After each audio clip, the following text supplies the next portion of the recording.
What's going on, everybody? My name is Aiden and welcome back to another video. Ladies and gentlemen, we have a Chicago Bulls and Cleveland Cavaliers injury update to provide for you guys ahead of our away trip to Cleveland. Now, Cleveland is a team that I think will be very difficult to beat.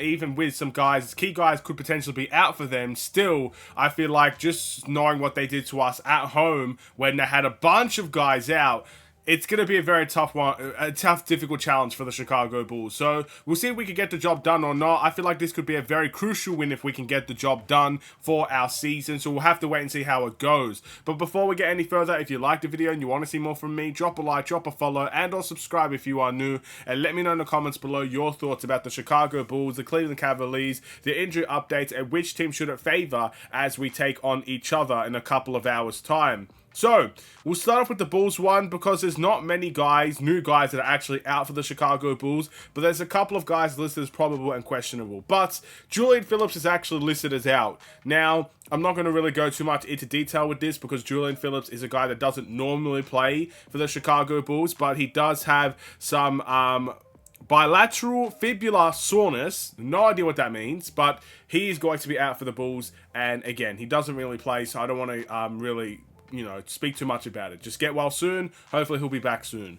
Ayo Dosunmu, who obviously landed on his shoulder a couple of days ago in our last game against the Spurs, he is listed as probable to play in this game against the Cleveland Cavaliers. Very nice to see Ayo back and ready to go. It was a hard landing. You could tell it was painful, but it's good to see that he's back. It's good to see that for the most part, he'll be ready to play. Again, 75% chance likelihood he will play this game, which is very, very good.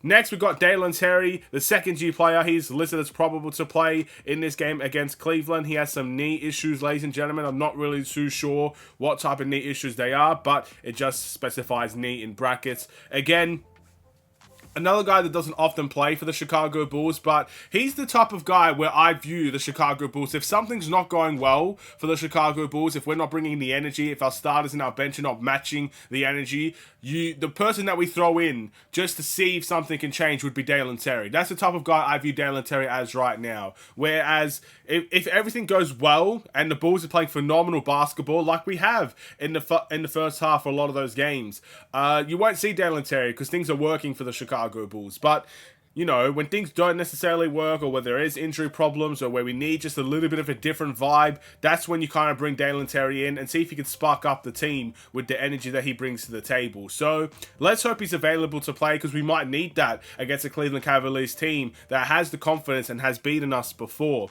Then obviously we've got Patrick Williams. He is listed as questionable to play in this game against Cleveland. He did not play in the last game. He has an ankle injury, ladies and gentlemen, so we'll wait and see if he'll be available to play. Patrick Williams would be a big miss.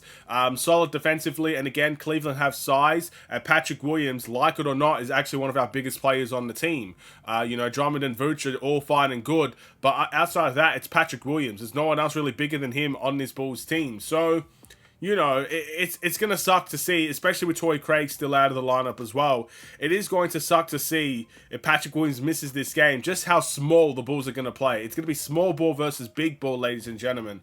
But in saying that, we got to turn to the Cleveland Cavaliers side of things. And there's a couple of injuries out for them as well. So obviously, Ty Jerome, who has an ankle injury, has been ruled out of this game against the Bulls. Their starting point guard in Darius Garland, with a jaw injury, has been ruled out of this game against the Bulls as well. So that's their starting point guard that'll be out for this game. Now, again, I'm not necessarily going to be too, into the injury report for Cleveland because they beat us with no Darius Garland, no Evan Mobley, and no Donovan Mitchell. You know what I mean?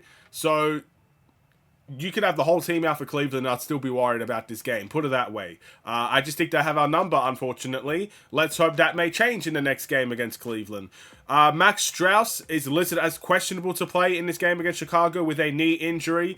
Questionable is 50-50. 50% chance he may play, 50% chance he may miss the game. One thing we know about Max Strus is that he absolutely cooks the Bulls every time he plays us. It's like he has a message to send every time he plays us, and I don't blame him because of what we did to him in the past. So, yeah, it's going to be an interesting one, in my opinion. And then we've got Evan Mobley. Evan Mobley is obviously going to be out. He's been out for a while. He's still going to be out for this game against the Chicago Bulls. So one of their promising big men is going to be out, and their starting point guard is going to be out. A couple of role players as well, you know, with Ty Jerome and obviously Max Strus if he plays. Those are very important guys that they may be missing. So, again, looking at the injury list, I would say the Bulls have the favorable, I guess, chance to win the game. But there are things that go against us. And, of course, those things are being in a bad away team. Of course, Cleveland have the confidence beating us at home with a lot more injuries out then. So we'll have to wait and see. I think the only big difference for the Bulls in this time out is that we'll have Zach LaVine for this game. Now, that might be a big thing or not such a big thing for the Chicago Bulls. We'll just have to wait and see on the night. But a win against Cleveland would be huge no matter the circumstances. Of course, you want us versus the best team available. That's always my approach going into every game. I'd rather beat a team at their best than to kind of beat a subpar version of themselves. But still, they're looking very good at the moment. They're still one of the top teams in the Eastern Conference. Let's see how it goes. One player that will be back for this game against the Bulls is Donovan Mitchell. And as far as I'm aware, Donovan Mitchell cooks the Bulls as well. He scored 70 points against us. Yes, there was some issues there. He had like 30 free throws and stuff of that nature. But he still dropped 70 points, 71 points on the Chicago Bulls. So I'm sure he's going to be excited to get a chance to verse us again. So we've got to be prepared for that, well prepared for that. We'll see where the journey takes us. Thank you for watching. Drop a like and a follow and or subscribe if you are new. And I will see you in the next Chicago Bulls related video and a Chicago Bulls and Cleveland Cavaliers watch along. Stay safe, stay healthy, and stay tuned for more. Take care and peace.